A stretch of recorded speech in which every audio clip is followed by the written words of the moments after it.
आपण पाहत आहात RK न्यूज, बातमी तुमची, आवाज आमचा।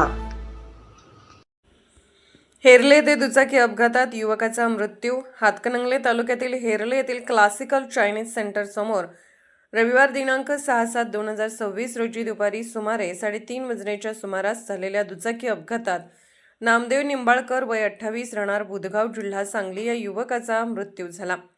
प्राथमिक माहितीनुसार नामदेव निंबाळकर हे MH10DA 5910 क्रमांकाच्या स्प्लेंडर मोटरसायकलवरून बुधगावहून कोल्हापूरच्या दिशेने जात असताना हेरले येथील क्लासिक चायनीज सेंटर समोर हा अपघात घडला। अपघाताचे नेमके कारण अद्याप स्पष्ट झाले नसून त्याबाबत पोलीस तपास सुरू आहे। घटनेची माहिती मिळताच हातकणंगले पोलीस घटनास्थळी दाखल झाले।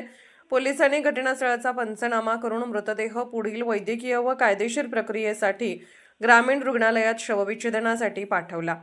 मृतदेहाची वाहतूक शिवशाई ॲम्ब्युलन्सद्वारे करण्यात आली। अपघाताची माहिती मिळताच घटनास्थळी नागरिकांनी मोठी गर्दी केली होती।